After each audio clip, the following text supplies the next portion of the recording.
Bueno, cuando las radiografías son de huesos, ¿sí? Del sistema osteoarticular, hay algunas reglas básicas muy importantes a tener en cuenta, ¿sí? Que siempre que evalúe una extremidad, es muy importante el par radiológico, ¿no? Tener dos incidencias, porque a veces si la incidencia que estoy realizando está en el mismo plano de la fractura, puedo no verla, ¿sí? O no valorar algún desplazamiento de la fractura. Generalmente se trata de incluir las dos articulaciones proximales a la zona a evaluar, ¿sí? Si quiero del antebrazo, la placa sería lo ideal que incluyera parte de la muñeca y parte del codo. Em, bueno, y ahí hice como mínimo tres proyecciones. Obviamente que cuando veo las articulaciones, eso van a ver siempre, por ejemplo, en rodilla, que se piden las tres incidencias o en tobillo, ¿sí? Frente y perfil y alguna oblicua, ¿sí? Em, porque para poder valorar, porque por la movilidad de las articulaciones puede cambiar según la postura.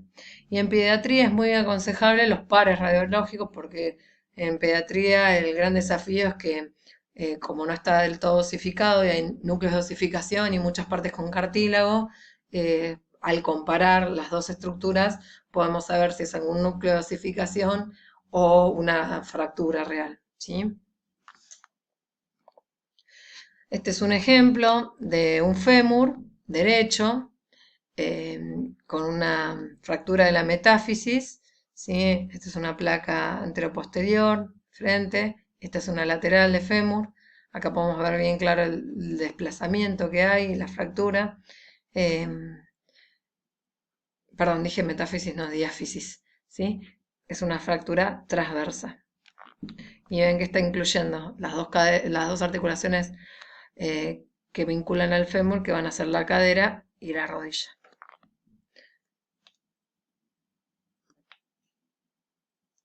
Bueno, otras cosas que atañen los rayos X son la fluoroscopía o estudios contrastados o radiografía continua, ¿sí?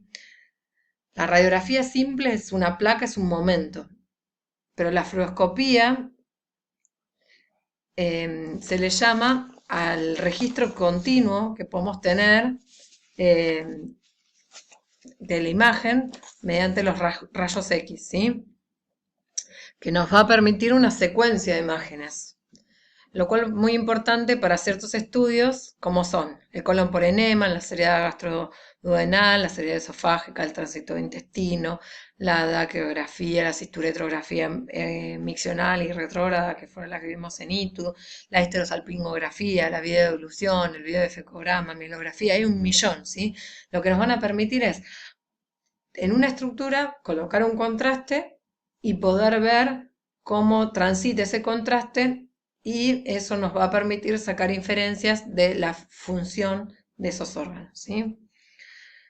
Como desventaja, bueno, usan radiación, requieren de mucha colaboración y movilización del paciente, generalmente requieren de preparaciones previas con purgas, son mínimamente invasivos porque por más que capaz no sean dolorosos, son muy molestos, ¿sí? Una cánula en el ano, una sonda en la uretra, uréter, perdón, en la uretra, en el pene, la inyección del contraste, ¿sí?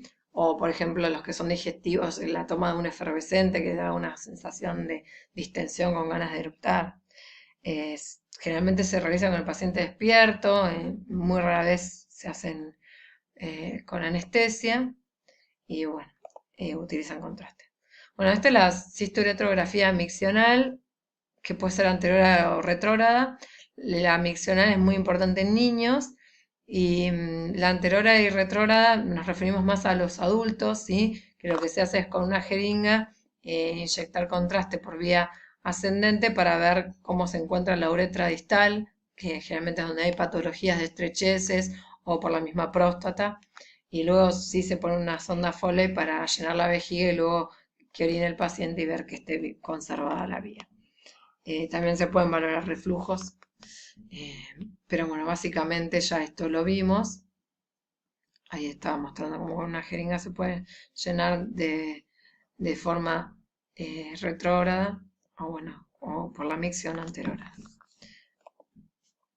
El colon por enema se usa doble contraste vario, ¿sí? En la uretrografía se va a usar solución fisiológica mezclada con yodo, ¿sí? En cambio, en el colon por enema vario con aire. El doble contraste, los dos contrastes serían vario y aire. Se insufla con aire este Baxter, se pone la cánula en el recto, por el ano, y se va pasando contraste y aire para obtener esta imagen, ¿sí? Esto es vario, que es radio opaco, y ahora el aire es el que hace que avance el, el vario y que quede delimitada y pintada la mucosa, ¿sí? Y distendido, porque si está colapsado no puedo ver, ¿sí? Siempre en imágenes hay que inflar para poder separar las paredes y evaluar el grosor de esas paredes, ver que no haya pólipos, úlceras, ¿sí? Esto tenemos el ano, el recto, ¿sí? El sigmoides y el descendente. Acá es un colon por enema cuando ya llegamos hasta el ciego, ¿sí? Acá se ven todos los divertículos. Y bueno, las esterosalpingografías que hoy en día tomaron mucha importancia de los procedimientos de inseminación y por infertilidad, también lo mismo, se pone un espéculo, se coloca una oliva en el hocico de Tenca, en el orificio externo del útero, se instila contraste desde el OCE y se llena la cavidad uterina hasta pasar el contraste por las trompas y ver que tenga un volcado. Bueno, generalmente lo más doloroso puede ser sostener el cuello con la pincerina, pero a veces cuando pasa el contraste también molesta. Hay pacientes que les duele mucho, otros que no. Pero bueno, para que vean que cualquier cavidad se puede, acá también se usa contraste iodado, no vario. Se puede explorar varios órganos por radioscopía continua para ir viendo esos volcados, ¿sí? O por ejemplo en las heridas esófago-gastrodenal se le va a tomar vario con un efervescente que va al efervescente a distender las paredes del esófago. Esto es un esófago, acá está el diafragma, y vamos a ver cómo se llena, cómo están las paredes del esófago. Estas son las improntas que van haciendo las distintas estructuras, tanto el corazón, eh, la tráquea, y lo que nos va a permitir es ver, aparte del esófago, las paredes, la cámara gástrica, las paredes de la mucosa antral, es también valorar si hay reflujo de contraste desde la cavidad del estómago hacia el esófago, ¿sí? Y el urograma excretor, que ya algo habíamos comentado, que lo que se hace es inyectar por vía endovenosa yodo, que hoy en día está un poco en desuso porque la tomografía le ha ganado lugar. El yodo es filtrado por vía venosa, va a ir al corazón y luego va a ser excretado, concentrado y filtrado y excretado por los riñones. Acá vemos cómo se va llenando las pelvis renales hasta llenar a la vejiga y luego se puede orinar. Otros métodos que van a usar rayos X, que son de gran utilidad, es la angiografía, ¿sí? Esto se le llama arco en C, esta es una sala de angiografía. La angiografía hoy en día, más que diagnóstica, pasó a ser terapéutica, ya que para el diagnóstico generalmente se utiliza las reconstrucciones tridimensionales que permite la tomografía. En cambio, la angiografía permite introducir pequeños elementos y así como si fueran la laparoscopía, poder con esos pequeños elementos por vía arterial realizar procedimientos, ¿sí? Poner coils, poner un filtro, poner una endoprótesis y recanalizar, cerrar aneurismas, recanalizar arterias, ¿sí? Generalmente se utiliza, bueno, vamos a usar radiación, se utiliza el contraste iodado, generalmente se detecta y se confirma la estenosis, la estrechez o la oclusión, luego se realiza la terapéutica y después se hace un control nuevamente con contraste para ver que haya quedado permeable, ¿sí? Y otro método muy conocido e importante que lleva radiación es la mamografía, que lo vamos a ver ya que se usa como método de screening para el cáncer de mama. Em, es muy buena para detectar microcalcificaciones. eh, Su gran importancia en el screening está dada porque disminuye mortalidad. Es rápido, es económico, se pueden hacer muchas adquisiciones y luego ser valoradas con suficiente tiempo por un mismo médico. Eh, Genera algo de desconfort porque lo que se realiza es comprimir a la mama dentro de esto que va a ser el chasis y el tubo de rayos, y se van a adquirir primero con una compresión craneocaudal y luego con una media oblicuo lateral, dos incidencias, tanto como cualquier otra placa. No lleva mucha preparación, solo no utilizar desodorantes porque algunos tienen micropartículas metálicas que pueden simular calcificaciones. Y bueno, creo que nada más importante.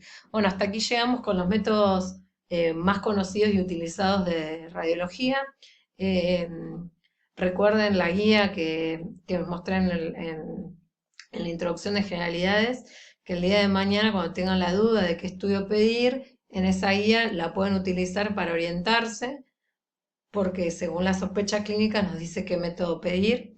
Y también en la página de Radiology Info, que es la información que le podemos acercar al paciente para que sepa en qué va a consistir el procedimiento que le vamos a realizar, para ir preparado para saber si ir acompañado o no y qué es lo que va a sentir y no estar asustado. Y sobre los contrastes, todo lo que son reacciones adversas y qué tipos de contrastes se pueden utilizar, también está muy ampliado en esa guía que les doy del italiano, pero que es útil tenerla ante alguna duda para saber si indicar o no a algún paciente. Igual siempre se puede solicitar la ayuda de un colega especialista.